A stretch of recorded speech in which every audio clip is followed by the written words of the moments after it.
Olá, meu amigo e minha amiga. Estamos de volta com o nosso Portal do José, numa segunda-feira bastante movimentada, com notícias muito importantes no campo da economia que afeta a nossa realidade concreta, especificamente em relação ao preço da carne aqui no Brasil, que pode sofrer uma redução muito significativa em função de um conflito que eu vou explicar aqui para vocês.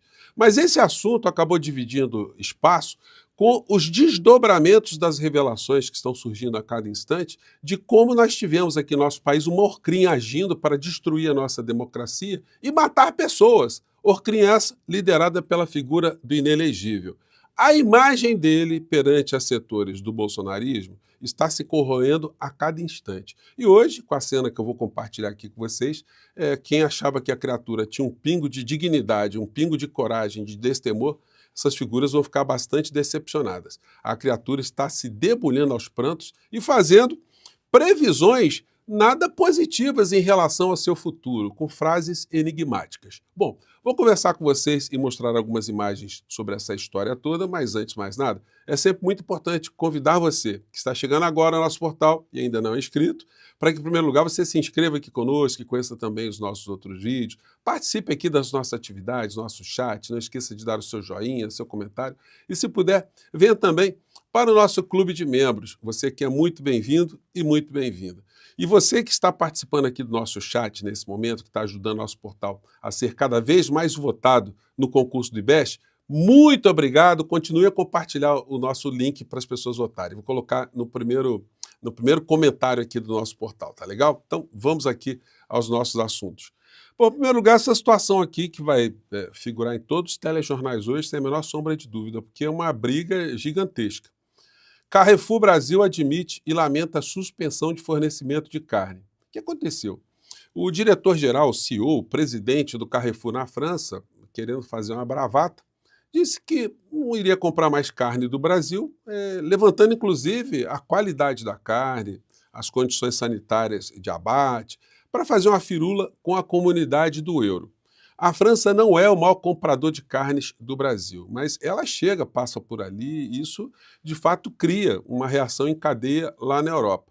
E aqui no Brasil, como os donos desse segmento são pessoas que vieram de baixo, são pessoas que têm ainda um comportamento muito particular, resolveram também encarar a briga e disseram, olha, então aqui no Brasil nós não vamos vender mais carne para o Carrefour. E eles já começam a sentir que o desabastecimento vai prejudicar o fluxo de pessoas. As pessoas vão no supermercado, que não tem carne, não tem frango, porque o frango também está nessa cadeia, os suínos, então vai ficar complicadíssimo o fluxo de pessoas nesses supermercados que vão certamente migrar para outros supermercados. E a oferta de carne para esses supermercados será mais abundante. Isso certamente fará com que haja uma redução, uma queda no preço da carne. Então, é o que os especialistas estão prevendo. Para nós aqui no Brasil, será ótimo que essa carne, ao invés de ir para lá, fique por aqui ajudando com que, com uma maior oferta, o brasileiro tenha mais acesso a proteínas. Vamos conferir até onde irá a bravata dos franceses, porque os bravateiros aqui do Brasil estão com a carne e a faca na mão, né? Então, vamos ver como é que o que vai dar nessa história. São muitos bilhões, né, gente? Alguns setores dos exportadores de carne aqui no Brasil são os maiores do planeta. Então, eles têm muita gordura para queimar, né, já que estamos falando em carne. Bom, e aí a gente chega aqui na criatura. Bolsonaro retorna a Brasília após indiciamento por tentativa de golpe e se reúne com defesa. Ele está tentando ali estruturar uma defesa. Os advogados do Bolsonaro são verdadeiros alquimistas. Eles conseguem transformar algumas coisas em outras coisas, de forma misteriosa. E também, me desculpe aqui aos colegas, com muita cara de pau, né? Porque defender criminoso tem disso. O advogado tem que... acaba cobrando muito mais porque passa vergonha. Passa por ser também um advogado de criminoso, de bandido. E aí, no caso, o bandido é absolutamente indefensável em muitas coisas que fez e muitas coisas que nós veremos que aparecerão ainda. Então, eles estão discutindo ali alguma estratégia de defesa, só que eles não sabem todos os áudios que foram recuperados pela Polícia Federal. Gente, os áudios estão numa nitidez impressionante, hein? Eles apagaram, jogaram nas nuvens, mas a casa caiu. E o general está muito preocupado e percebendo que coisas complicadas vão acontecer para ele, das duas uma. Ou ele vai ter que delatar toda a quadrilha, ou simplesmente ele vai segurar essa sozinho, a Polícia Federal vai acabar descobrindo tudo por caminhos diversos e os outros vão para a cadeia do mesmo jeito. E ele vai ver que ele depositou todas as suas energias golpistas, homicidas e assassinas numa criatura absolutamente covarde. General indiciado pediu para Ramos blindar Bolsonaro de desestímulo. Ouça áudio. Então o cara estava ali do lado do Bolsonaro, ele tentava blindar também, olha, não deixa ninguém soprar no Bolsonaro para ele desistir de dar golpe, não. Nós temos que insuflar para a criatura dar o disparo aí, dar autorização para a gente dar o golpe. Advogados pedem transferência de General Mário Fernandes para Brasília. Ele está muito tristinho, está querendo ver a família, a pessoa muito sensível, né? É um homicida, é uma pessoa capaz de liderar homicídios, mas assassinatos, extermínios, mas ele é muito sensível, uma pessoa que tem um bom coração, é temente a Deus, como todos esses que ficaram ao redor do Bolsonaro, que criavam cenas patéticas. Quando o Bolsonaro ia para alguns templos fora do eixo Rio-São Paulo, ia para a região norte, ele ia com uma penca de militares que ficavam lá também fazendo orações, fingindo que eram evangélicos, como o Bolsonaro finge, e como Tarcísio também, né, que virou evangélico, quase um pastor também, para ganhar voto dos evangélicos aqui no Brasil. Essa gente precisa ser desmascarada todos os dias, porque são muito bandidos, são muito dissimulados, como esse cidadão aqui, o Mário Fernandes. Agora, não é uma topeira completa, porque ele foi formado pela Academia Militar das Agulhas Negras e foi formado também para liderar grupos específicos, grupos de combate, para fazer exatamente isso que ele estava planejando: extermínio, homicídio, envenenamento, explosões, ataques, infiltrações, destruições, explosões. Esse é o treinamento da criatura. Então nós não estamos lidando com alguém que estava brincando no parque, não. Só que agora vai ter que brincar dentro da cadeia durante um bom tempo. Só não aconteceu uma catástrofe aqui no Brasil porque no curso dessa história o Bolsonaro estava esperando contar com todo o comando do Exército Brasileiro. E aí o general Freire Gomes deu uma sapatada, inclusive ameaçou de prender Bolsonaro. Então murchou todo o plano que estava por trás sendo arquitetado para matar o presidente Lula, o vice-presidente Alckmin e o ministro Alexandre de Moraes. E essa revelação veio à tona não pela fala do general Freire Gomes, mas pelo comandante da Aeronáutica, que em depoimento na Polícia Federal disse que estava presente nessa reunião e que quando o Bolsonaro começou a ventilar a coisa do golpe, o general Freire Gomes disse: olha, se o senhor avançar nessa história aí, eu vou ter que dar voz de prisão ao senhor. Então, ele não se vangloria disso, o general Freire Gomes, Marco Antônio Freire Gomes, mas essa história será mais esmiuçada mais à frente, quando nós tivermos as sessões no plenário do Supremo Tribunal Federal, no julgamento dessa ORCRIM toda. Esses fatos vão ser explicitados para a população brasileira.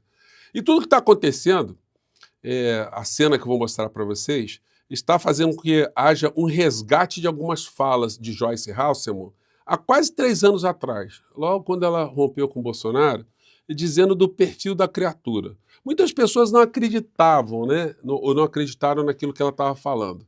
Mas, ao vermos os fatos de hoje, a gente é obrigado a dizer que Joyce Hasselmann não estava mentindo. Vamos recuperar aqui algumas situações dessas? Vamos lá. Tudo, e eu peguei e saí da sala. Se eu tivesse abaixado os orelhas um pouquinho, ele podia ter me agredido. Então, a nossa relação foi muito conturbada depois da transição, porque eu já sabia que boa bisca não era, entendeu? Mas eu não achava que ele era desonesto. Entendi. Eu sabia que ele era ainda burro, assim, mas eu achava, não, gente, tem solução, porque o cara... Gente, aqui nesse momento, a Joyce Hasselmann estava dizendo que, numa discussão que ela teve com o Bolsonaro levantou um aspecto corporal, né, uma linguagem corporal que parecia que ele estava ameaçando ela de uma agressão física. E ela se preparou, né? Então, segue aqui o depoimento dela. Foi mal aqui, gente. Relação muito boa com o vice, né, com o Mourão. Não tem podia ter me agredido. Então, a nossa relação foi muito conturbada depois da transição, porque eu já sabia que boa bisca não era, entendeu? mas eu não achava que ele era desonesto. Entendi. Eu sabia que ele era Ainda burro, assim, mas eu achava, não, gente, tem solução, porque o cara que é muito burro, você põe gente inteligente em volta, claro. resolve o problema. Se ele for honesto, resolve. Agora, o cara que é desonesto, ele pode ser o mais inteligente do mundo, ele continua sendo desonesto. Não tem o que fazer com corrupto. Entendi. E ele é corrupto, quadrilheiro, entendeu? Líder de tudo que é tipo de quadrilha que você pode imaginar, de roubo a extermínio. Então esse é o Bolsonaro. E quando caiu a minha ficha, meu mundo desabou, né? Abriu um buraco no chão e eu queria me jogar dentro do buraco, porque eu defendi esse crápula. Então, gente, meu microfone aqui tá diferente, estou estreando um microfone novo, então estou me adaptando aqui, tá, gente? Nós vamos melhorar aqui nosso som. E aí depois ela dá, na sequência, esse depoimento aqui falando do Bolsonaro chorando. Vamos acompanhar. Viu isso, gente? Quem chega num... Porque eu não pedia pra entrar, né? Eu abria a porta e entrava. Quem chega num gabinete de um presidente e vê ele, tipo uma menininha, gritando, chorando, garotinha de 5 anos que perdeu a bonequinha, é surreal. Chorando, gritando. É mas surreal. De raiva, de medo, de tudo. De tudo, de burro, não sei, de porque imbecil. a imagem que ele passa é de... machão, né? Aquele machão lá, meu filho, aquela coca é Fanta. Gente, a frase final, né? Aquela coca é Fanta, né? Bom, o que ela quis dizer com isso, né? E aí a figura do inelegível hoje se debulhou aos prantos aqui. Chorou muito, gente, chorou muito, e a frase final dele, enigmática. Vamos ver aqui. O que foram as eleições, o milagre da vida, montar um ministério, contar com amigos e deixar um legado que é reconhecido em qualquer lugar do nosso Brasil, do mundo. Até fora do Brasil também. Do mundo. E isso a gente tem a nossa marca da liberdade, a expressão, a legítima defesa, a família, tudo pesa. E essa marca ficou. Alguns falam que o meu defeito foi jogar limpo num país onde tinha muita coisa escondida. Mas valeu a pena. Vale a pena, presidente. E a gente vai voltar em 25. E se eu for embora hoje, vale a pena. Obrigado, Brasil. Obrigado, meu Deus. Valeu. Bom, e ele disse, e se eu for embora hoje? Quando ele diz se eu for embora hoje, aos prantos, o que ele está querendo dizer? Ele vai morrer? Ele será preso? Ou vai tentar uma fuga? A fuga está complicada. Então, restam as outras possibilidades, né? Aí eu deixo aí para vocês mandarem nos comentários do que ele está falando.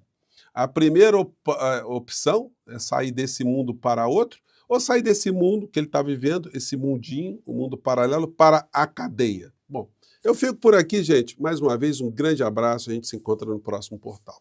Tchau!